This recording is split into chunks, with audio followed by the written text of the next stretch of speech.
Hey, hey, everybody. Happy Saturday. Yes, it's the first day of summer. Summer solstice, June 21st. There's a heat wave coming through the Northeast. So I hope everyone is staying cool. Here in Rochester, I always like this time of year because the tents go up downtown, and that means that Jazz Fest is going. So, shout out to Jazz Fest and anyone who's attending. It's also Juneteenth. We celebrated that on Thursday, and it's been really cool seeing all the different celebrations throughout the country. Harlem had a huge turnout, places in the South. It's a very complex holiday because you think, you're celebrating something that it was really isn't something that, emancipation had occurred, and it took a while, for Texas to honor that. But I think what I would encourage people to look at Juneteenth is you're observing a moment in history where the country was fighting and wrestling with the concept of humanity, the humanity of a people. And there was a group of people that did not want to have this happen. They would not accept change. And what does that mean for us right now? And the things that we're grappling with in terms of migration and the current conditions of Black and Brown people, Black Americans, and Indigenous people that were here, white people who were here, and those concepts of whiteness and Black. So I think it's a lot that we could observe. I know the president made a comment about not liking all these non-working holidays. All of a sudden, there's already been a lot of non-working holidays, and there was never an issue. But now that Juneteenth is something that companies want to observe, and the federal government decided to observe, now it's too many non-working holidays. But hopefully, the people who took that day off or were off were able to really sit into the meaning of it. And this is a lot you can unpack with that. So, Juneteenth, summer. But the reason why we are here today is I'm really excited about this episode. I'm going to be diving into some books about Black musicians and artists because another uh, component of June is that it's Black Music Month. And I think it was just about a week or so ago, a lot of people were watching the BET Awards and felt I saw different content online about how people felt about that. So, yeah, let's dive into this episode. Now, the cool thing is that um, I'm going to do this as a series. So, next week's episode will be about some other books related to Black artists. But to this week, we're looking at three hip hop artists. And I didn't plan it that way when I was selecting the books that I wanted to review. But it just so happened that I realized, oh, there's three artists. So today I'm going to be discussing books, three books. One called Mama Phife by Fife's mother, Gloria Taylor. Rakim's memoir, Sweat the Technique, and The Upcycled Self by Black Thought. And that these are some really interesting books. By the way, if you just are new to my show, thank you for joining in and welcome. I forgot to start with that. I just dived in. My name is Shaquana. I am the host of the Sage Book Show. So I review thought provoking books. I love to read and I read vast books. So everything from fiction, poetry, the self-help genre, I'd read it all if it's interesting and kind of thought-provoking. So I'll be getting into some different juicy topics in the next couple of episodes. So yeah, back to today's episode. Um, so first off, excuse me, I'm having some matcha matcha latte that I made. It's pretty good. All right, so first up is Mama Phife represents. I hadn't even heard of this book, and shout out to Mahogany Books. It's a black-owned bookstore in DC, very successful bookstore. They also have a huge social media following and an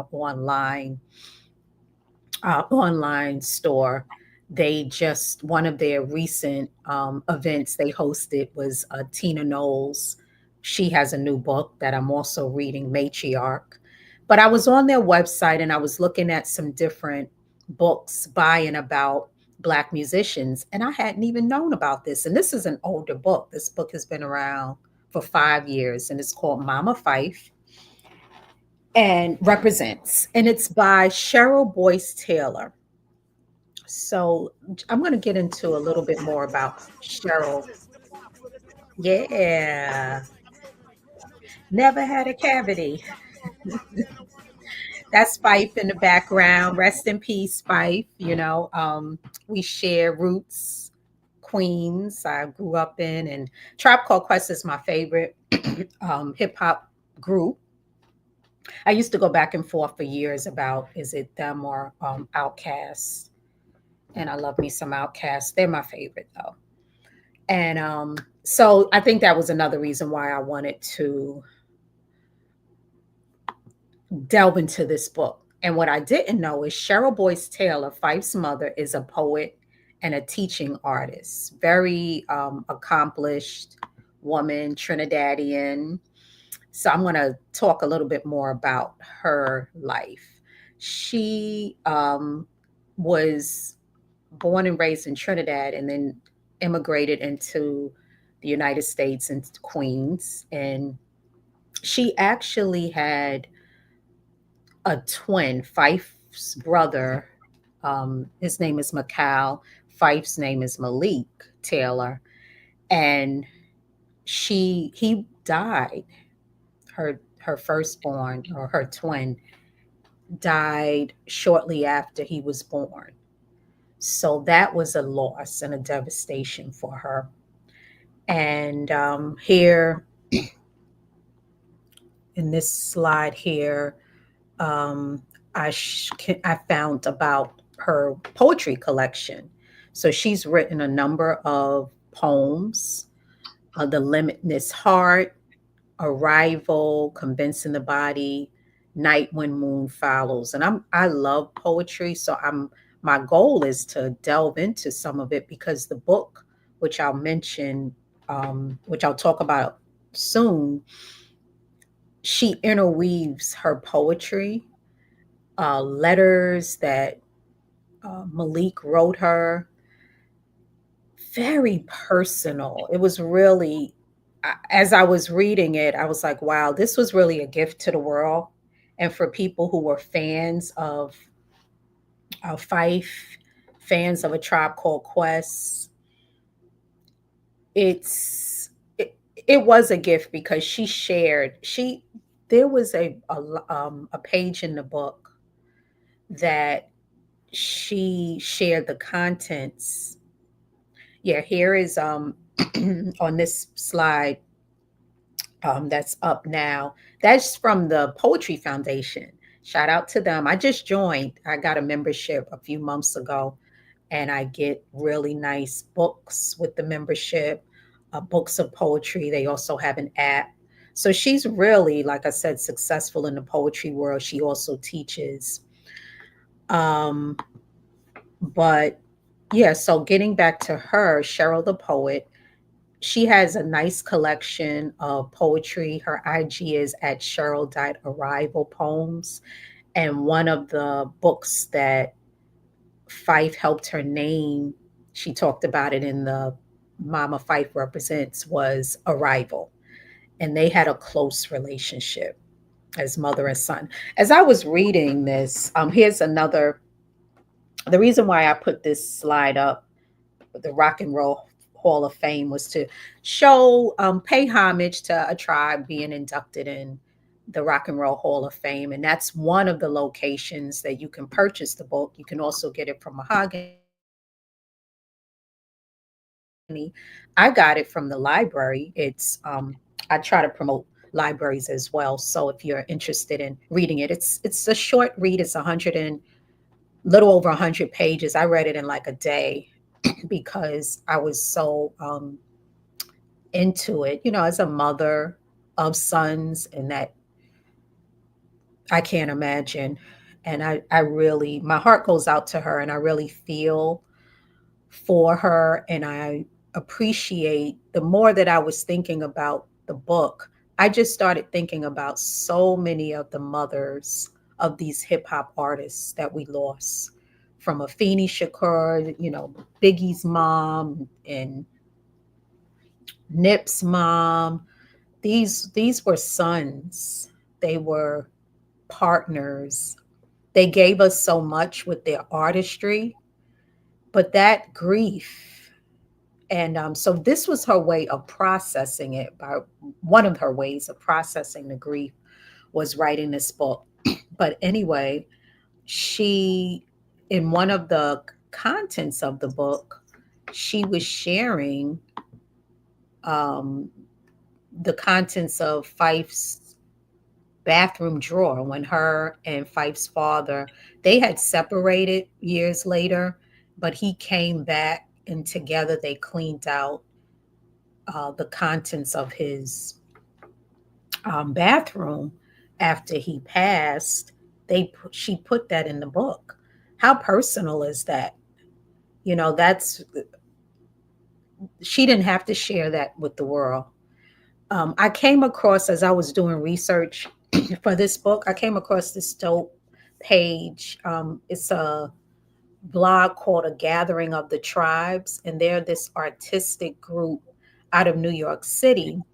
And Sheila Maldonado, hope I'm saying her name right, wrote a beautiful review of the book too. And she was talking about trying not to fangirl and how impactful A Tribe Called Quest and like Fife's lyrics, how they were humorous and they were self-deprecating. And he was just so relatable with stuff that he would say.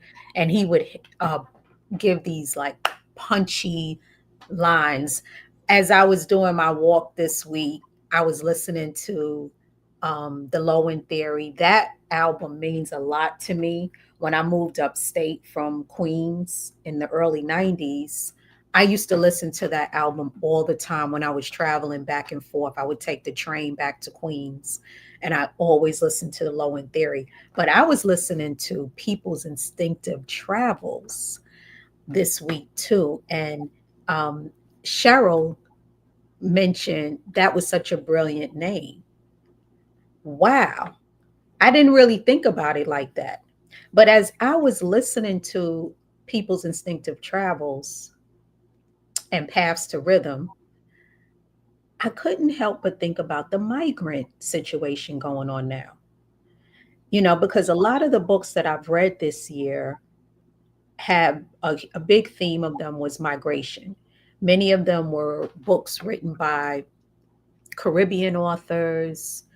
And all this stuff is going on right now with ICE and these tribal wars in the United States, with people feeling like certain groups of people and populations don't have a right to migrate. And I'm listening to this People Instinctive Travels, and I'm saying, how can you be for People Instinctive Travels and Tribe and not support migrants? Because migrants are people on an instinctive travel for a path of rhythm. They're trying to survive. What would you do if you're in that situation? Like, what would you do if you were in Nicaragua, you're in some war torn situation, or maybe you just are in a lot of poverty where you are, and you don't really want to leave your land, but it's been so exploited that you don't feel like you have a choice and you risk your life. If you read up on that route, I can't remember what it's called, but there's a trek from Central America and there's a particular jungle that some of them go through. Man, I mean, it's not like something that people want to do. We're all on a path of trying to be instinctive about our travels for life. And life is a rhythm. So it just you when you are connecting, that's what's so beautiful about the arts, because when you open yourself up to the arts and you listen to something like that album, you know, I left my wallet in El Segundo, just so much humor and realness, and some of that stuff is what I miss for hip hop, and I invite the new generation that are hip hop artists and all of us that are artists to just share more about like every day. There's a song on that album where they're just talking, and it's mostly Q-Tip, but he's rhyme. It's called After Hours, and he's just talking about their day, like, you know, it's just dope.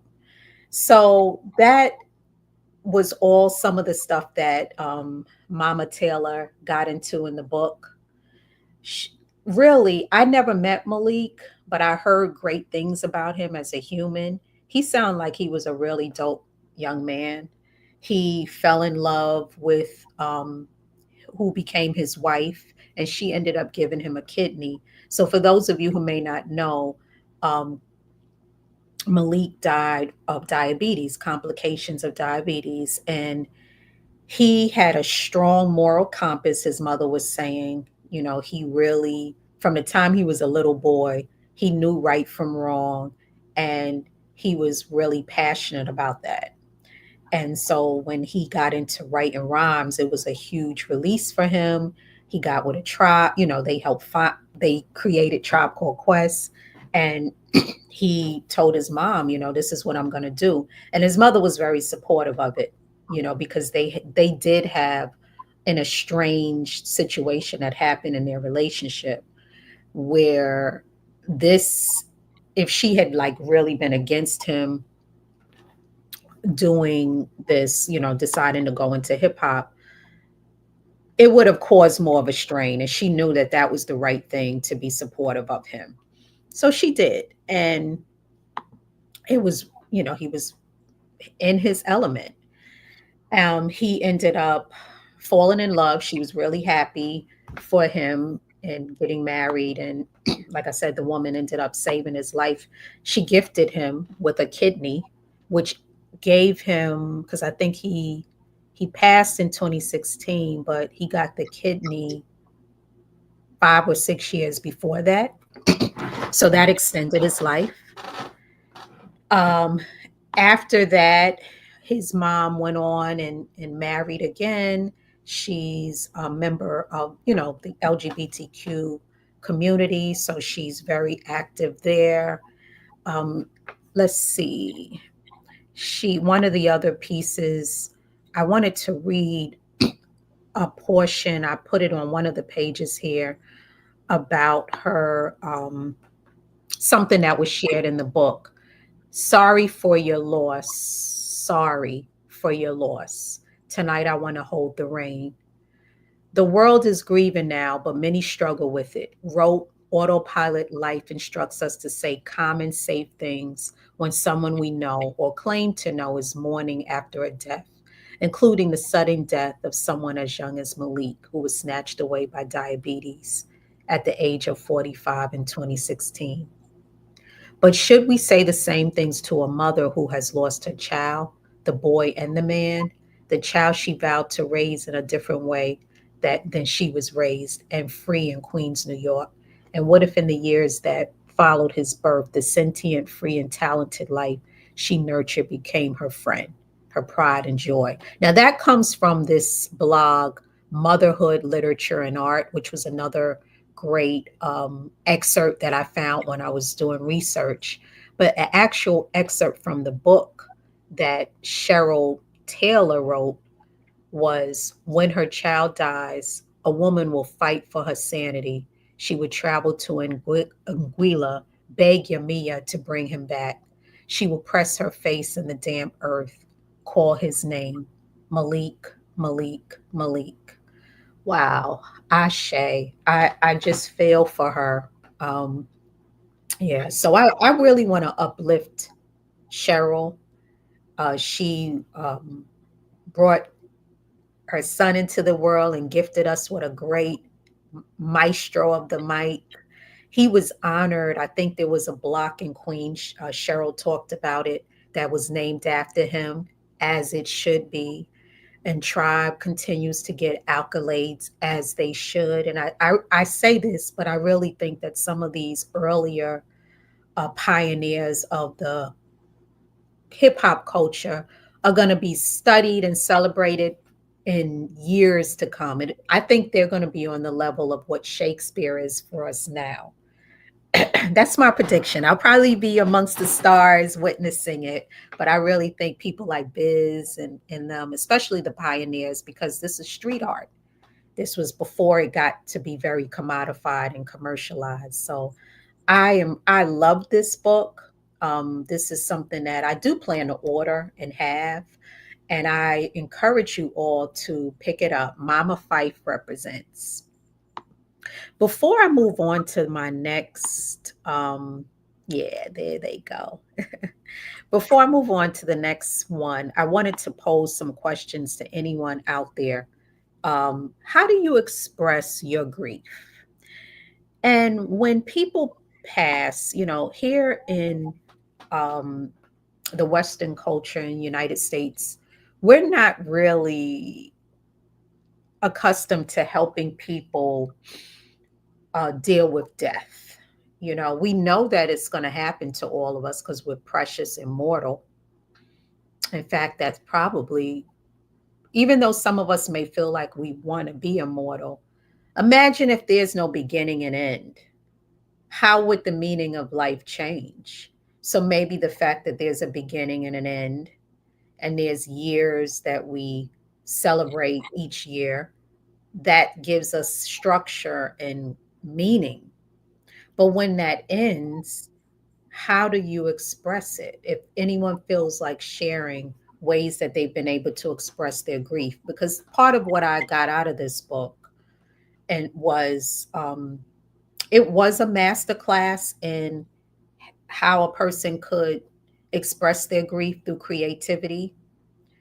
And the things that she included were in the book were things that I wouldn't have, the artifacts I wouldn't have thought someone would include, but there's no right or wrong to that.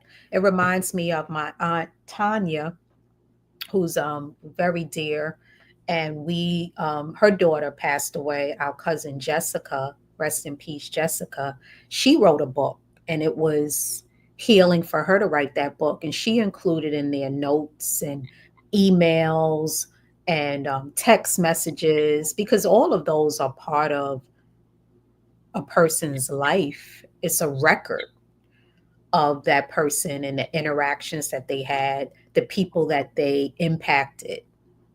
So it's a powerful way of showing and understanding what someone that you loved meant to other people. It's not just about like who shows up at a funeral. It could be like a letter or a card. So but the other thing that this book challenged me is to be more thoughtful about how I comfort people with words. Words are really hard, because you feel like, what could I possibly say? But how do people comfort people? What do you say? Like, sorry for your loss is so, I don't even want to say that. But we need other words, and we need other actions. I remember reading one time Toni Morrison talking about she lost her son too. And she's like, there really are no words you could say. Just go in their house and mop the floor, mop their bathroom floor. Don't even, because you can't say anything to someone who loses a child. But yet it doesn't feel right to not say anything. It doesn't feel right to, and people get funny around people. Hey, yeah. So, hi, Jamie. I just wanted to ask you all. The other thing is what makes this tricky or interesting is sometimes we don't know these people, but we feel a connection to them. They're public figures, they're celebrities, and when they pass away, when they transition, we feel the loss, but how do you honor that? Reaver here, grief of losing someone you love like a child can be impossible to manage and only gets better with time, like the whispers. Thank you for that comment. I don't know if it gets better. Some people say they learn how to live with it, coexist with grief of that magnitude. But in Cheryl's case, she lost two sons, but she had a lot of love. She had the love of her wife and the love of Fife's child and Fife's daughter. And she's a beloved. She has her artistry and her students. So, and I'm sending her positive vibes that wherever she is in her grief journey, that she feels uplifted. But any viewers out there, tell us what you think about grief, how you process it, and then what are some ways do you think we could continue to honor and celebrate these public figures who are no longer with us? And that was part of the reason why I wanted to feature this particular book in this episode. Next week, I'll be talking about a great book I read about Whitney Houston. Didn't we almost have it all? So I think that there's respectful ways that we can honor. Um, hey, what's up, Gus? Queens in the building. Yes, it is. I think there's respectful ways that we can honor the people that have given us so much through their artistry and add that to things we could do when we have grief. So, yeah, so that was a beautiful aspect. So now let's switch gears. Let's talk about the R. Music and arts and crafts. Yep, exactly. Yes, the arts are a great way to do it. I know it's how I've processed some of the grief that I've had and continue to experience. I've been coming across a couple of messages lately. I've seen it in some books. I was in New York City last weekend and I was in an indie bookstore and I saw a message about the world needing more bad art. Art is so commodified and there's so much polished pop music, film, visual arts. We love it. We appreciate the resources that some people have to take something from a raw piece of art to an immaculate finished process. But we also need that raw art. I think we need more of that in our lives now to balance out the heavily curated art. And that's for all of us. So that I've seen this message come to me about 2 or 3 times in the last month.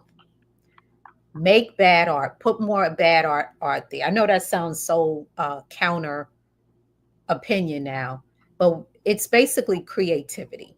I think we need more creativity. We're starving for it. And really, frankly, even though there is a lot of polished uh, art, even some of that is dry and boring. I mean, how many times are they going to do the same movies and remake the same songs? So there's room for that creativity. And speaking of that, let's get to our next one up, which is sweat the technique.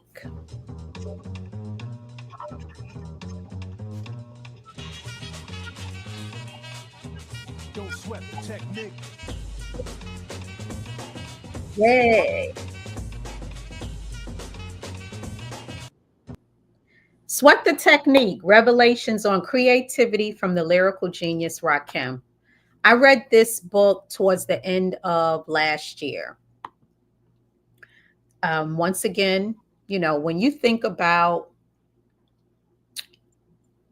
you know how you have those memories imprinted in you? I might have been about 11, 12 years old, and I just have this memory of like being on in my neighborhood at 212th Street, and Vernon coming across the street to speak to one of my uncles. And he's like, yo, that song. I came in the door. I said it before, make 'em clap to this. It's just like a permanent, you know what I mean, in my mind. And then it goes on and on. Um, my bestie, Mina, she's usually on the podcast. I don't know if she's on today, but we used to like recite You Got Soul. Highly, the young, fresh ideas come when elders listen to learn from the youth. Yeah. Thank you for your comment, Jamie. So when this book came out, needless to say, Sweat the Technique, I was like, oh, this sounds great. And also, I wanted to understand more about, I just love hearing and like I said, reading about people that I admire as artists and learning more about just their humanity. So that's what's great about when you read a book, because you might get stuff that the sound bites don't give you. Because oftentimes when these individuals are being interviewed, they got a new album or whatever, the journalists are asking the same questions. I'll read 5 different articles, but I basically read the same the same facts. And they may have reasons for that. Maybe the artists only want to focus on whatever message and narrative they want to put out. But a lot of times when you read a book about them, you get some more information about their life. So that's what Sweat the Technique was. Like William, he got into his life. William Michael Griffith, 57 now. This book was published some years ago as well. It was published in 2020. It's part memoir, part writing guide. It offers insights into how Rakim thinks about words, music, writing, and rhyming. And he teaches writers of all levels how to own their craft. I think that if you're a creative, a MC, a music producer, or any a podcast writer or podcast creator, a visual artist, this is a great book to read, because not only do you find out about his life, he actually had an incredible technique that he shares about how he became this top 5 in my book MC. Not just my book, but a lot of people feel that way. And I noticed that over the years, people have been hesitant to put him in that because of other more popular MCs that have gotten that. But no, put up those albums, put up those albums, go toe to toe, and let's get it on. But I'm not going to go and and debate that now. He's one of the lyrical geniuses of our time. So, but a great person. Once again, I was looking at different footage. He had principles. For example, I didn't realize this, but around the time of, like, I guess around the 90s, he was offered acting opportunities. And he turned them down because he didn't want to be depicted in what he felt were like negative images. He didn't want to be a gangster or um, right. He didn't want to represent Black men in that light, and he stood firm on that. So I want to give him props for that too, because he did, his popularity faded a little, and there's actions that other MCs did that tried to keep them in the popular light, but he held on to his morals and values. He was like, no, I'm not going to be promoting heavy drug culture or something that I've also thought about, which is a really interesting thing, because if you think about it, a lot of the MCs that were very popular in the 90s and they were rappers, they turned into actors, and in their transition of acting, most of them became promoters of police culture. And that's an interesting thing to me, because when Black Lives Matter and all of those things were happening, Black people were being accused of being anti police. But if you think about it, if we were that anti police, why would we have gotten behind all of these MCs and rappers, from Ice Cube to Ice T to LL to Will Smith, who all embraced police culture because they were cops in their shows and their movies, and we watched them, Bad Boys and all of that. So is it that Blacks are anti-police, or do Black people want accountability and respect from a public, safety initiative? So I know I went off a little bit on a tangent, but it's a thought that I had been thinking about a lot when it came to this complex conversation between Black people and police. And um, this isn't anything that was talked about in Rakim's book. His issue was he didn't want to promote the negative stuff that was starting to come through in the 90s, with gangster images and anything negative like that. And he was also of the Islam, culture and religion rather. So he integrated that. He talked about that in his books, that he had to start when Molly Mall and different people were coming to him with suggestions. He realized that he had to differentiate himself. The rappers and artists of that time, differentiation was everything. You could not be a copycat.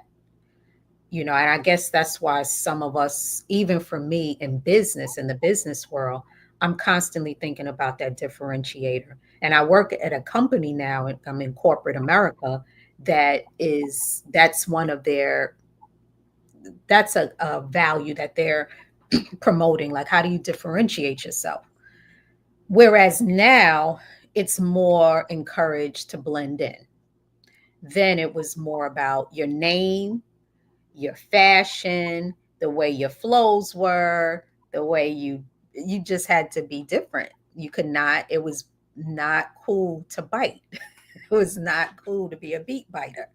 So he pushed it. He pushed himself, and he really became strong, in that craft of writing. And in the book, he gets into a whole I was like, wow, there's even a visual of it. And I couldn't find it online because I would have put it up. But he gets into he had a huge technique, in other words. It wasn't just a coincidence that he wrote that song, Don't Sweat the Technique, and that he titled this book Sweat the Technique, because he had a whole technique for how he wrote his songs. So it was really a great book. I have a quote here. Rakim has always, oh, yeah, this was a review from HarperCollins 2019. Rakim can tell a story about a down on his luck man looking for a job and turn it into an epic tale and an unforgettable rhyme. He's not just a great songwriter, he's a great modern writer. Y'all know the song, Thinking of a Master Plan. Nothing but sweat inside my hand. Like it's just down on his luck, looking for a job, and it's an epic tale. So I thought that was like really spot on. I like that review. Um, I was doing research and found out that Rakim has an album. He had an album that dropped, um, I think last year. I haven't had a chance to really delve into it, and I will, because I like to see how rappers and MCs have like evolved. I am not ageist when it comes to rap because I think that lyrics, being able to write like anything else, is a craft. So why wouldn't you be better as time goes on if it's something that you've kept up? So now the content of what you're talking about changes, but that happens with all types of artists. So I like to see these artists evolving, and there's no blueprint for them. They're the first ones doing it because, like it's a line in I'm Still Number One, I think, by KRS-One, when he was like, rap isn't even 50 years old, but now it is. And they're the ones, God bless the ones that are still here with us. They're the ones who are creating the blueprint for how we in the hip hop generation age. I like how some of them are becoming health conscious now and sharing it on their journey. Like Redman recently talking about his health. Busta got his health together. A lot of them are, giving up drugs and alcohol and trying to eat healthier and trying to improve not just their physical health, but their emotional health. They're talking about like therapy and unpacking trauma. A lot of us just like white knuckled it through the 80s and 90s, the crack eras and all those terrifying things that was happening. And we might look good, but we had some traumatic things that's happening. And now you can sit back and unpack that so that you don't pass those things down to the next generations, their fathers and partners and so forth. So um, I'm glad that he's still making music. I'm glad that you got your Red Mans, um, yeah, and all of these artists that are making great music too. It's not even that it's just like corny. It's really good. It can go toe to toe with the stuff that's on the radio now. But even if it isn't as popular, check it out. Check out his book, because I think you could get some nuggets. I actually think that a lot of the things he was saying apply to not just being an artist, but whatever you feel you're in. And so I put a slide together with some nuggets that I call apply the technique. So first, the song was Don't Sweat the Technique. Then in his book, it was Sweat the Technique. But it's not just about sweating something. If you learn from a master teacher, how can you take those lessons and apply them to your life? So I have them here. Let's see. Give me a moment. Yeah, so there we go. So develop a process for creating and applying innovation to your craft, because that is something that Rakim had to do. He had to like, he was being told that he rapped too slow, or and that was another thing. He stayed true to himself because I think it was Marley Marl was trying to tell him to change his flow style. He knew that that would work for him.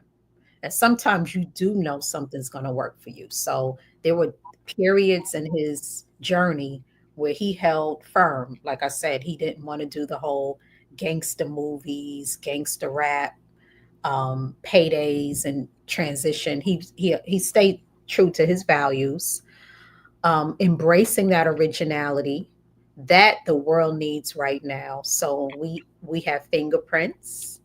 and that's what makes us original. So putting your fingerprint on the world, being whole and living. William, he had his hobbies and interests outside of just one part of himself. This is something I speak to those I love quite a bit about. We all deserve to live whole, multi-dimensional lives. It's easy to be put in a box by any one identity you have.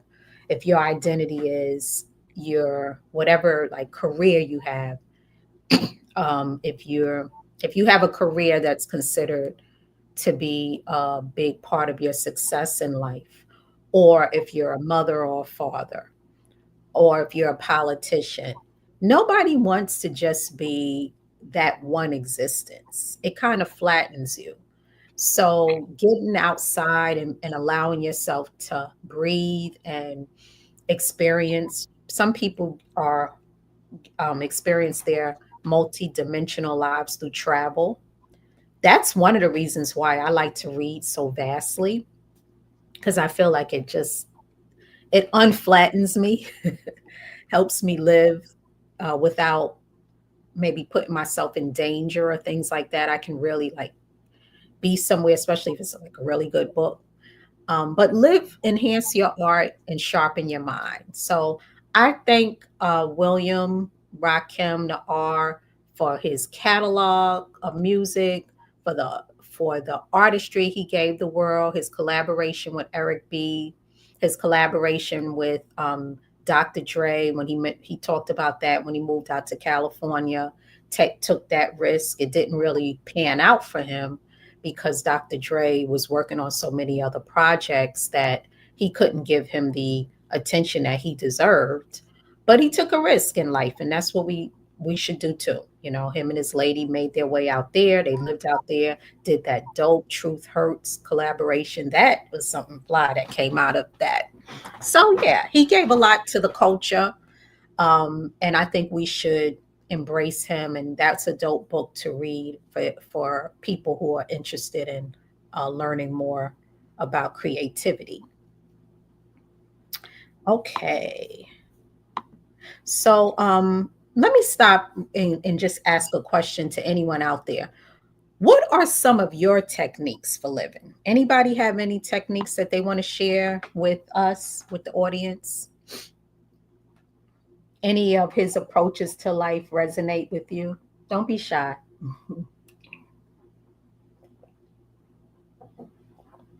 And this episode is going to be on my YouTube page, and you can also find it on the Real HD Networks page.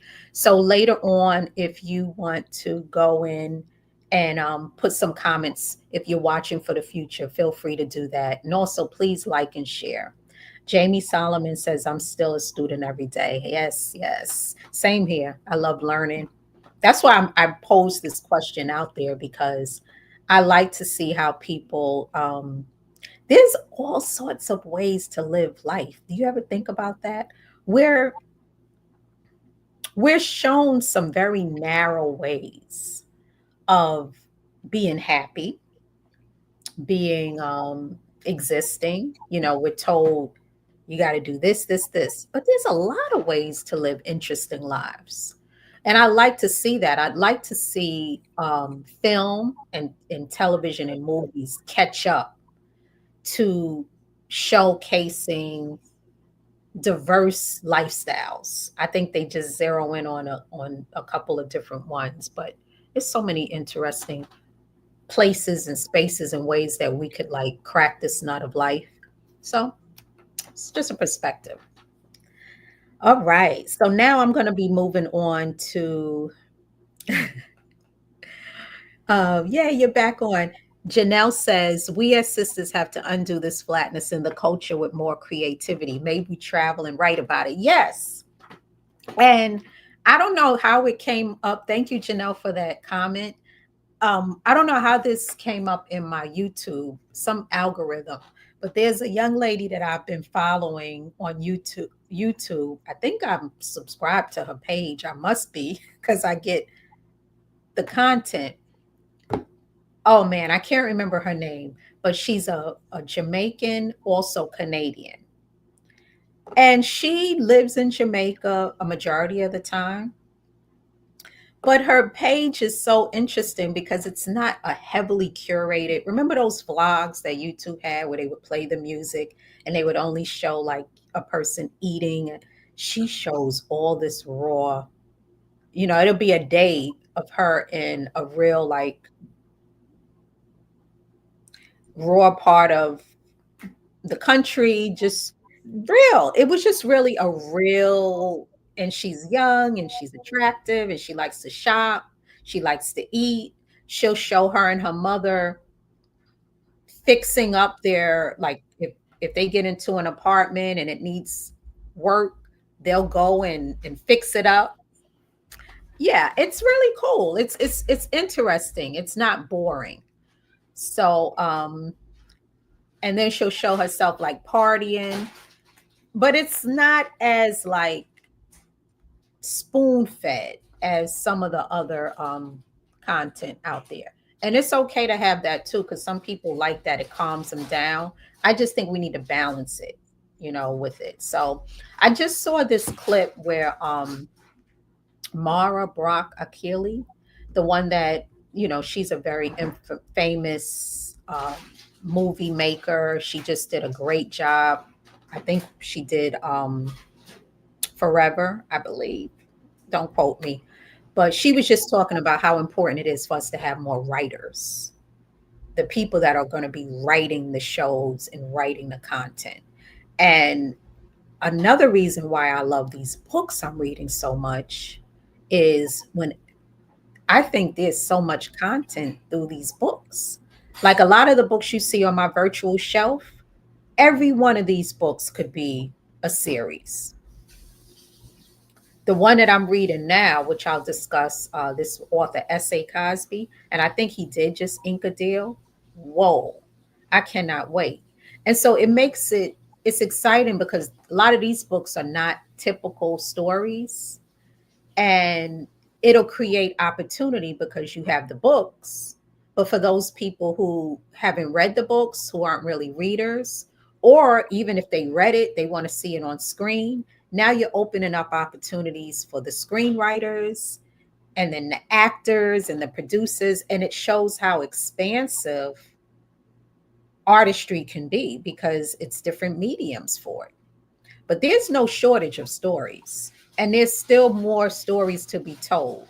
So I'd like to see movements that can help the next generation of writers just upskill, be able to be great at their craft, as we was talking about with Sweat the Technique, get that practice in, get mentors, which is something else that I think our community needs to go back to. I grew up in an era of mentors.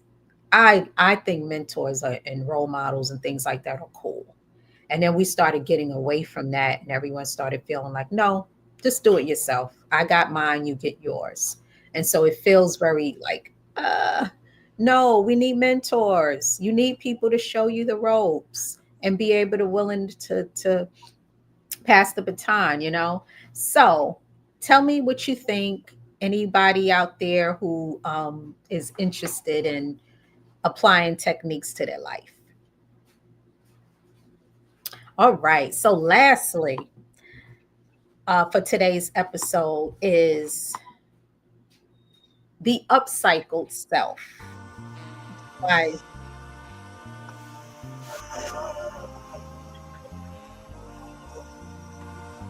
Where I go, where I go from here. Oh, I know I could be nowhere. And trust it, all that money's good for nothing if it's scared. Sing it, yeah, yeah.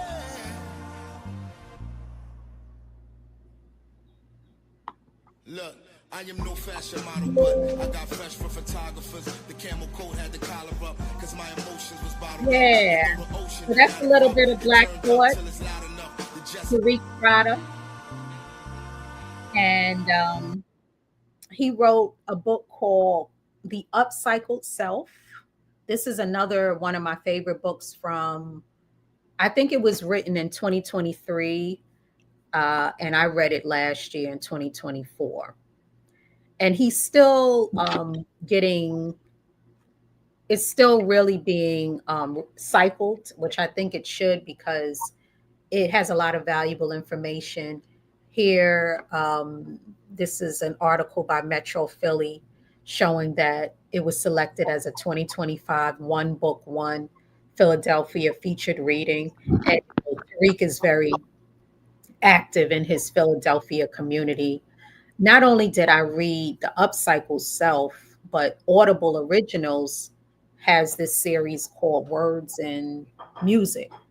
And there's a few artists that have done like biographies. They're like about an hour or two. Mariah Carey has one. One of my favorites is Carlos Santana's. Mos Def also has one. I think Bruce Springsteen's, George Clinton. So they do them. Usher just released one, and they're like these 1 hour, 2 hour vignettes where the artists get into like their life story, but they also sprinkle in the music. And that's how I heard that song Conception, which is now one of my favorite songs by Black Thought and the Roots, because on his Audible original, he called it he talked about like 7 years and how he believes that life changes for us in 7 year cycles. And the way that he structured his book, The Upcycled Self, it was like from his birth to 7 to 14. And he really dealt with, wow, very traumatic experiences. He, had lost his father. His father was murdered, overcame poverty with his mother and some difficult parts of Philly, but also there's also the aspect of like the positive, the family that took care of him in the Philly neighborhood. So I want to get back to this first slide of the book, and a memoir. The title is A Memoir on the Art of Becoming Who We Are. And upcycle, the definition of it is to recycle something in such a way that the resulting product is of a higher value than the original item, to create an object of greater value from discarded object of lesser value. And if you read the book, you understand why uh, Tariq felt like he wanted to upcycle himself, because there were a lot of painful, traumatic things that he experienced, but then he also wanted to keep leveling up. The other thing that I get out of upcycling is we're in an era now of we've got to be more mindful of sustainability. Maybe in the 80s and the 90s, we weren't as impacted by mass production. So, but now we cannot justify constantly just like consuming without having that concept of like waste. So, how do you repurpose things? Even stuff like clothes and the things in your household. How do you repurpose your relationships? If a relationship, and if it feels like it's like run its course, there's that idea of upcycling goes in a lot of areas, and it's why I wanted to bring it to you all to hear what you thought about it. But the whole concept is that you don't throw away yourself, even if you've had some things about you or your life story. Michelle Obama talked about that when I reviewed her book um, a few months ago. There was a part of it where she talked about your source code. It's kind of like your story. And there's parts of your life and your story that you may feel, "Ooh, I don't want to share that." It may seem like it's negative, but when you apply it and you show that it can be something positive or something that you use to your advantage. I was really proud of this brother because from the time he was like 10 and 12 years old, he had to get it out the mud. And then um, he had to figure it out. He had to like work. He said he always had a job from the time he was 12, 10, working, and he knew that he liked nice things and clothes. So he figured out ways to improve himself. And he saw something in when he met Amir Questlove, and they developed a friendship. And he knew that he needed some of the stability that Amir offered because Amir's, came from a stable, family with his parents. So, he had his issues, but they collaborated and formed this roots band. But then there's times way down the line when I'll fast forward, he talked about the Tonight Show opportunity and how they had to like grapple with, oh, they were like this organic, hip hop band, how they felt about going something so pop like the Tonight Show. And then they realized that it was a way for them to come off the road. They were older, they had families, like they had needs. They couldn't just be traveling jet backpacking it through Europe like they did in their 20s. They needed that stability. Well, I think it was an incredible example of how hip hop grows up. You can't be doing the same things all the time. So they were able to figure out how to incorporate the whole band into the Tonight Show. It wasn't just, they weren't going to just have the musicians, uh, Black Thoughts on there. There's a way to innovate. There's a way to innovate and evolve. And it takes some creativity and some risk, but it can be done. And he did it. They did it. So big ups to them for that. The more I read it, the more my respect for them grew because they showed a way that this can be done. So yeah, it's a really incredible book. Tells his life story. It talks about trauma and forgiveness. He had to forgive himself. When he was a young boy, he set his house on fire by accident, burned it down. So he carried a lot of guilt at a young age. And he had to like escape death and different, Philly is not an easy place. And so he had to escape that. There was a lot of reinvention that went on.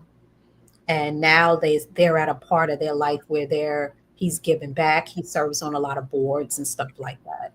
So I think that we can gain a lot from thinking about upcycling ourselves and our lives. I have a clip. Let me see if our producer can play a little bit of this clip to hear. It's a conversation that Tariq is having with a educator. So can we play that?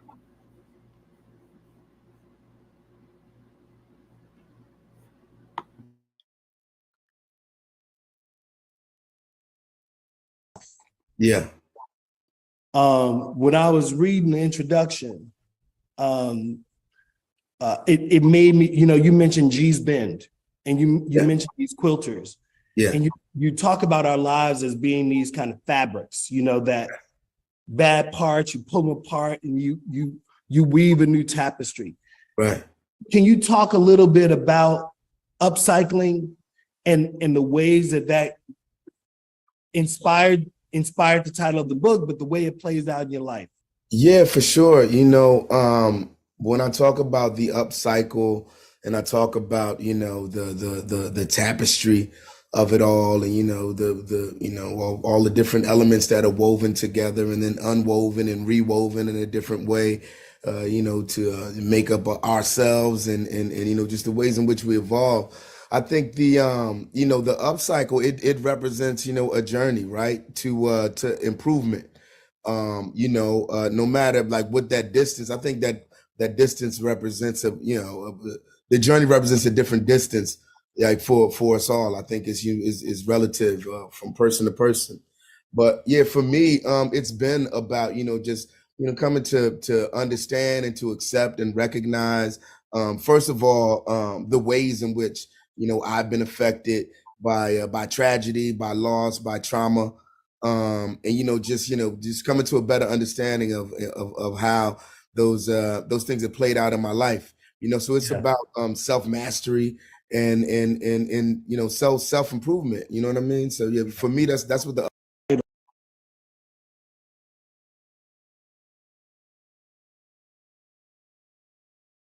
Hold on. Yeah, so that if you go on YouTube, you can see the rest of that conversation. It was really interesting.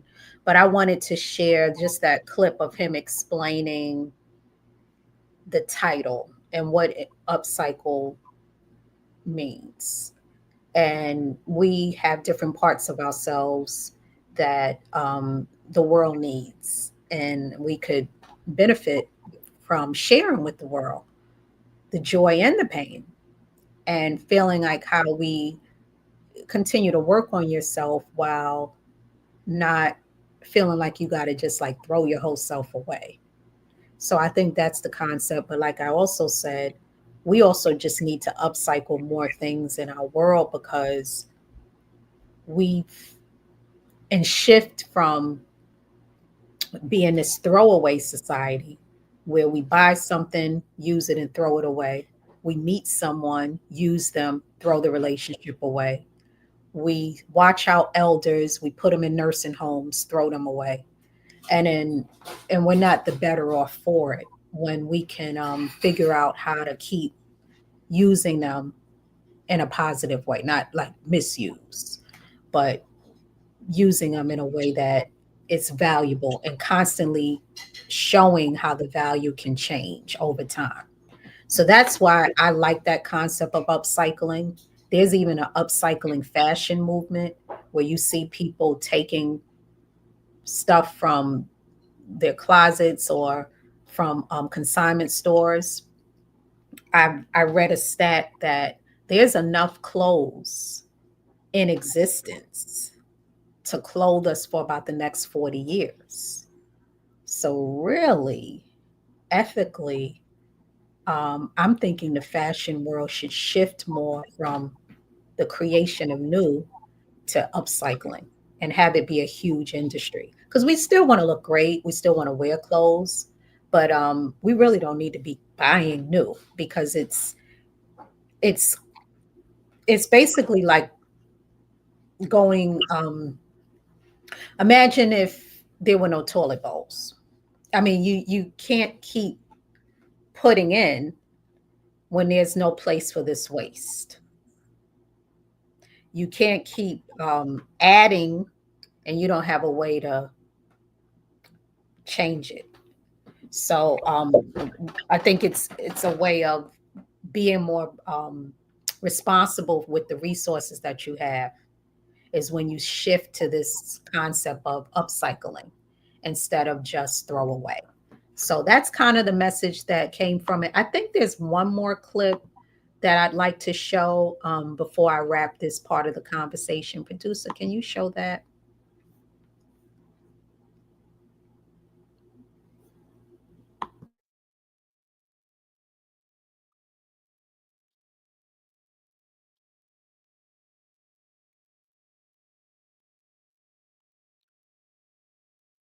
When I think about that term upcycle, for me, it's like, you know, a thing is born one way, right. it may be good, but the upcycle part of it is you could take it from the thing it was and make it a better thing. Yeah, right? yeah, you can put it you can put it to a different use, right? And so, in a way, when I think about the ways in which hip hop has been able to take certain musics, Yeah, do that thing, how we take our mom's recipes that were like all pork and turn those into yeah, vegan dishes. exactly. You find ways to to take the truth of our lives, which are already rich and beautiful and whatever, and then you turn them. And I like the book, it exposes you in a beautiful way, you know, and it's powerful. Yeah, thank you, brother. Yeah, I think that that was another part of the conversation that supports what I was just saying too about just how we think about our lives. Everything doesn't have to always be just throw away, and we don't have to feel like if there's things about ourselves or our journey that are negative or hurtful or traumatic that it has to stop us. We can build from that and figure out how to move forward. And we can also think more about this earth and this planet, um, and the resources that we have on it, and be more mindful of those resources. If you have a car, a home, if you have like jewelry or computers, whatever your resources are, how can you maybe not throw them away, but maybe switch purposes? If you have like a relationship with someone and maybe you fell out of contact and you can reconnect, and you don't have to. Another thing is you might just not want to deal with that person anymore. And that's healthy. And you don't have to have a bitterness within yourself about that. You can remember the good times. There's so many ways to upcycle. So, question: how are you all upcycling? I'd like to hear it. What are some ways you have upcycled your life? And what tools do you use to upcycle? So please share those in the chat, and or comment for the future. I'll give it a moment.